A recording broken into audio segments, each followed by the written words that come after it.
राम राम राम राम राम राम राम राम राम नारायण नारायण। संबंध। इसी अध्याय के 16वें श्लोक में भगवान ने कर्मों का तत्व बताने की प्रतिज्ञा की थी। उसका विस्तार से वर्णन करके अब भगवान उसका उपसंहार करते हैं। एवं बहुविधा यज्ञा वितता ब्रह्मणो मुखे कर्मजान विद्धितान सर्वान् एवं ज्ञात्वा विमोक्ष्यसे। इस प्रकार और भी बहुत तरह के यज्ञ वेद की वाणी में विस्तार से कहे गए हैं। उन सब यज्ञों को तू कर्मजन्य जान। इस प्रकार जानकर यज्ञ करने से तू कर्म बंधन से मुक्त हो जाएगा। व्याख्या। एवं बहुविधा यज्ञा वितता ब्रह्मणो मुखे। 24वें से 30वें श्लोक तक जिन 12 यज्ञों का वर्णन किया गया है, उनके सिवा और भी अनेक प्रकार के यज्ञों का वेद की वाणी में विस्तार से वर्णन किया गया है। कारण कि साधकों की प्रकृति के अनुसार उनकी निष्ठाएं भी अलग अलग होती हैं और तदनुसार उनके साधन भी अलग अलग होते हैं। वेदों में सकाम अनुष्ठानों का भी विस्तार से वर्णन किया गया है, परंतु उन सब से नाशवान फल की प्राप्ति होती है, अविनाशी की नहीं। इसलिए वेदों में वर्णित सकाम अनुष्ठान करने वाले मनुष्य स्वर्गलोक को जाते हैं और पुण्य क्षीण होने पर पुनः मृत्यु लोक में आ जाते हैं। इस प्रकार वे जन्म मरण के बंधन में पड़े रहते हैं। 9वें अध्याय का 21वां श्लोक। परंतु यहाँ उन सकाम अनुष्ठानों की बात नहीं कही गई है। यहाँ निष्काम कर्म रूप उन यज्ञों की बात कही गई है जिनके अनुष्ठान से परमात्मा की प्राप्ति होती है। यान्ति ब्रह्म सनातनम 4:31। वेदों में केवल स्वर्ग प्राप्ति के साधन रूप सकाम अनुष्ठानों का ही वर्णन हो ऐसी बात नहीं है। उनमें परमात्मा प्राप्ति के साधन रूप श्रवण मनन निधिध्यासन प्राणायाम समाधि आदि अनुष्ठानों का भी वर्णन हुआ है। उपर्युक्त पदों में उन्हीं का लक्ष्य है।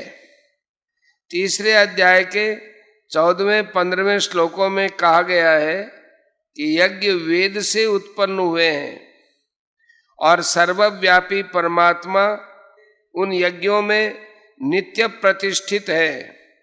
यज्ञों में परमात्मा नित्य प्रतिष्ठित रहने से उन यज्ञों का अनुष्ठान केवल परमात्म तत्व की प्राप्ति के लिए ही करना चाहिए। कर्मजान विद्धितान सर्वान। 24वें से 30वें श्लोक तक जिन 12 यज्ञों का वर्णन हुआ है तथा उसी प्रकार वेदों में जिन यज्ञों का वर्णन हुआ है, उन सब यज्ञों के लिए यहाँ तान सर्वान पद आए हैं। कर्मजान विद्धि पदों का तात्पर्य है कि वे सब के सब यज्ञ कर्मजन्य हैं, अर्थात कर्मों से होने वाले हैं। शरीर से जो क्रियाएं होती हैं, वाणी से जो कथन होता है और मन से जो संकल्प होते हैं, वे सभी कर्म कहलाते हैं। शरीर वांग मनोवीर यत कर्म प्रारभते नरः 18:15। अर्जुन अपना कल्याण तो चाहते हैं, पर युद्ध रूप कर्तव्य कर्म को पाप मानकर उसका त्याग करना चाहते हैं। इसलिए कर्मजान विद्धि पदों से भगवान अर्जुन के प्रति ऐसा भाव प्रकट कर रहे हैं कि युद्ध रूप कर्तव्य कर्म का त्याग करके अपने कल्याण के लिए तू जो साधन करेगा वह भी तो कर्म ही होगा। वास्तव में कल्याण कर्म से नहीं होता है, प्रत्युत कर्मों से संबंध विच्छेद होने से होता है। इसलिए तू युद्ध रूप कर्तव्य कर्म को भी निर्लिप्त रहकर करेगा तो उससे भी तेरा कल्याण हो जाएगा। क्योंकि मनुष्य को कर्म नहीं बांधते, प्रत्युत कर्म और उसके फल में जो आसक्ति है वो बांधती है। 6 अध्याय का 4था श्लोक। युद्ध तो तेरा सहज कर्म है, स्वधर्म है, इसलिए उसे करना तेरे लिए सुगम भी है। एवं ज्ञात्वा विमोक्ष से, भगवान ने इसी अध्याय के 14वें श्लोक में बताया कि कर्म फल में मेरी स्प्रिया नहीं है, इसलिए मुझे कर्म नहीं बांधते। इस प्रकार जो मुझे जान लेता है वो कर्म से नहीं बंधता। तात्पर्य यह है कि जिसने कर्म करते हुए भी उनसे निर्लिप्त रहने की विद्या को सीख कर उसका अनुभव कर लिया है, वह कर्म बंधन से मुक्त हो जाता है।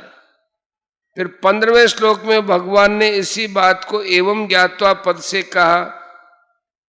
वहां भी यही भाव है कि मुमुक्षु पुरुष भी इसी प्रकार जानकर कर्म करते आए हैं। 16वें श्लोक में कर्मों से निर्लिप्त रहने के इसी तत्व को विस्तार से कहने के लिए भगवान ने प्रतिज्ञा की और यज्ञ ज्ञात्वा मोक्ष से शुभात पदों से उसे जानने का फल मुक्त होना बताया है। अब इस श्लोक में एवं ज्ञात्वा विमोक्ष से पदों से भी इस विषय का उपसंहार करते हैं। तात्पर्य यह है कि फल की इच्छा का त्याग करके केवल लोक हितार्थ कर्म करने से मनुष्य कर्म बंधन से मुक्त हो जाता है।